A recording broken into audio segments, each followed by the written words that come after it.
Welcome to Morningstar Journal News. For years, China has had its eyes on Taiwan, but in the last year, since Joe Biden has been acting as president, China has increased its threats to invade. Will China actually carry out what they say they will do? And if so, when? And what impact will that have on the region as well as in the world? Well, on New Year's Day, Morningstar Journal News had the great privilege of interviewing Nicholas Papanicolaou about certain world events, one of them being about China and Taiwan. You might have seen our first video that we did with Papanicolaou about Russia and Ukraine. If you have not, you can watch it on our Morningstar Journal News YouTube page or our Rumble page. Nicholas Papanicolaou is a co-founder and co-chairman of a world public forum called Dialogue of Civilizations. The forum brings together each year on the island of Rhodes some 700 important officials and representatives from more than 60 countries for 4 days of open and frank deliberations on cross-religious and cross-cultural issues. So with that being said, Mr. Papanicolaou knows a thing or two about dialoguing about world events. So here's the video of Kayla Hovanka sitting down with Mr. Papanicolaou in his own office to talk about the China-Taiwan situation. Enjoy. Mr. Nicholas, do you think China will invade Taiwan, and how will that affect, the Pacific region and the world? Let me put it this way. I don't know if they will invade or not, but I think that if they are thinking of invading, that's going to happen in the next couple of years because of the weakness of the Biden administration. They certainly would not dare do that when Trump was president. And so we are in a difficult, dangerous zone right now vis-a-vis Taiwan. And the difficulty also begins with perceptions in our own country regarding China, because our thinking has been corrupted for several decades now into thinking of China as a sort of a quasi-friend, which it is not. If you read all the books, written by their strategists and so forth, and they've been published, they're not easy to get, you will see that for decades now they have been quite willfully practicing unconventional warfare against us. In other words, they don't want a hot war because they know that in a hot war, their need for raw materials is so enormous, and I can explain that in a bit more detail, that all the United States Navy would need to do would be to interdict the shipments of raw materials coming into them. Crude oil, iron ore, coal, all the essentials, they don't have it. Or let me put it this way, they have them, but in quantities that are totally insufficient for the needs of their economy. For example, in 2020 they produced a little more than 1 billion tons of steel. To produce steel, there are two ways you can produce it. You either reprocess old steel, and you put it into a heat treatment that melts it down, and then you reprocess it into new steel products. But to do that, you must have that steel available as scrap steel to begin with, and so the Chinese didn't. That could happen more in an advanced economy where you take all the 10-year-old cars and you melt them down and you reprocess them into steel. And the other way to produce steel is, of course, through raw materials. And the formula has always been that you need approximately 3 to 4 tons of raw materials for every 1 ton of finished steel. So in China's case, if you're producing 1 billion tons of steel a year, you need around 3 billion tons of raw material to be imported. What's that raw material? Iron ore and metallurgical coal. Where does that come from? It comes from all parts of the world.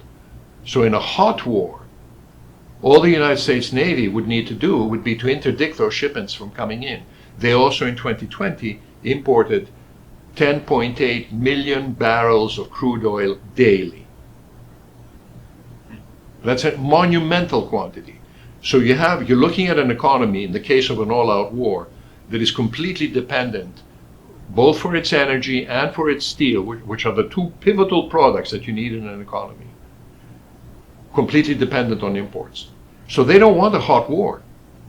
Their strategy, at least for the time being, and has been for the last few decades, has been to keep pushing with unconventional warfare to a point, up to the edge of the envelope, but not to risk a hot war with us. But truth be told, they've done an amazing job in that gray zone which exists before you get to a hot war. They've done an amazing job. So they don't want a hot war, and they will weigh that very carefully vis-a-vis Taiwan. In other words, they will, when I say weigh, they will think exhaustively, is this president going to react? What are we going to be up against? If we invade Taiwan, are the Americans going to take us to a hot war? If they conclude that we would be, as I think they had with Trump, they're not going to do it.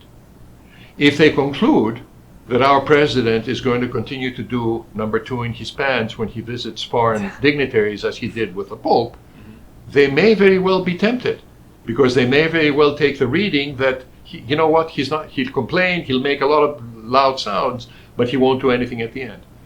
Case in point, we get out of Afghanistan and we give our blessing to the Taliban to form a new government.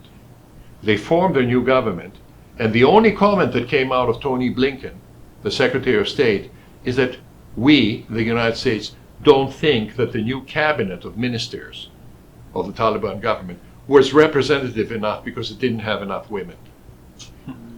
Are you joking? That's how you think other nations who menace us, who threaten us, are going to respect us? That's fair. And that's all we did. The only comment that came out of this administration about the new government there was that we don't think that the cabinet of ministers is representative, inclusive enough. It's a joke. It's a pathetic joke. So to answer your question, I don't know. What I will say for sure vis-a-vis an invasion of Taiwan is that the weaker Biden continues to look, and by the way, if Biden is out of the way, Kamala Harris is not going to be projecting any image of power for us either. Everybody knows that she's a nincompoop. She doesn't understand foreign policy. She's just as weak, if not weaker. So it all depends on how they perceive right now what they can get away with over the next 2 or 3 years. Do you think China views Taiwan kind of similar to how Russia views Ukraine a little bit? Like it's part of them? Yes, I do, because Taiwan was part of China, of the Chinese Empire, so they feel it's their own territory. But I want to talk also about what our problems are internally, because our problems are not only Biden and Mrs. Harris. Our problem is that for decades, successive administrations in the United States have cultivated this story that somehow China is an ally, but that we need to watch them, but essentially when the chips are down, that they're on our side and that they are our friend. They are not our friend. And the attitudes as a result of leaders in the United States, and we see this in the business world almost daily, like the chairman of Nike and the chairman of Apple and the NBA and so forth, they kowtow to the Chinese. And we are responsible to a large degree internally for having allowed that. I was actually at a conference that was organized for our Knights of St. John by one of our members who is a recently retired admiral of the U.S. Navy. And he brought in the former head of cybersecurity for the Trump administration. It was a briefing for about 30 of us in Atlanta. And he brought in also the former a retired vice admiral who was the former director of naval intelligence. And he also brought in another recently retired vice admiral who commanded the Second Fleet and so forth. These are people who, up until a year and a half, 2 years ago, were sitting in the hot seat, and they know. And so they were telling us that part of the research that they did to see where are we was that they decided to conduct a survey of the top 20 or 30, if I remember well, corporations in America, a survey of attitudes vis-a-vis China. And they called up the chairman, the CEOs involved, and they said, could we send somebody, this is naval intelligence or whatever, we just want to ask you 2 or 3 questions trying to measure attitudes. And in all cases, the interviews were granted. And the question that they had for the CEO was a very simple one, and I hope I'm relaying it correctly. Do you see yourself as the CEO of an American corporation that has gone global? Or do you see yourself as the head of a global corporation that happens to have its headquarters in America? All the CEOs said the latter. What does that tell you? No respect for American jobs. In other words, no, I don't see myself as the head of an American corporation. I see myself as the head of the global corporation who happens to have its headquarters in America this year, but next year they could be in China or they could be in Afghanistan. All of them answered the latter. Shows you where that is an internal problem. It is internal, I don't want to say corruption, but it's an internal failure. And so these people that were giving us the briefing, who are mostly from the military side, were saying, how are we supposed to deal with these threats when the captains of our industry are giving answers like this? So we're in trouble. We need to revamp our attitudes vis-a-vis China. Trump did an excellent job that way, in that regard. Because he was the first, as we all know. He said, no, they're going to stop taking advantage of us. I'm laying on the tariffs. He faced them down. Of course, Biden has completely retracted.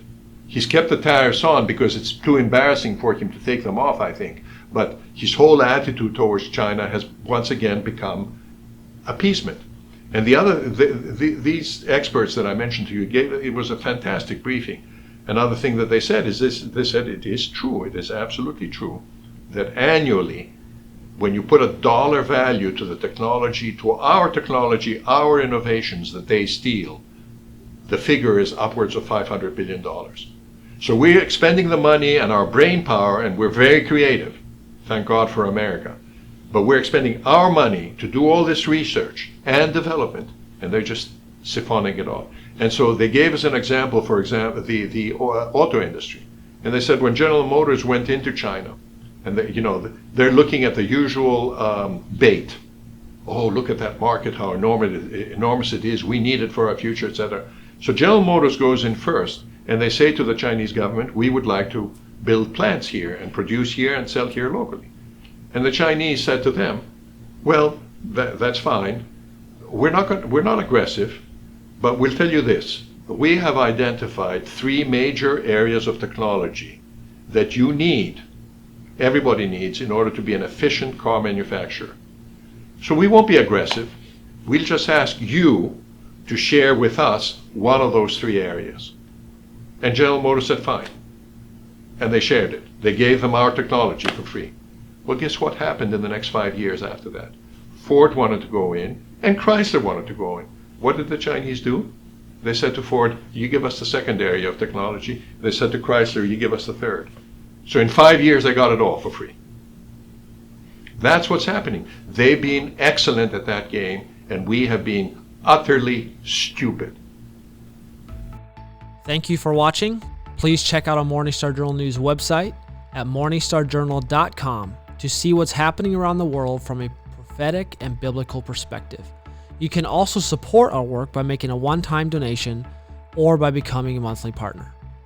Until next time, God bless you, and God bless America.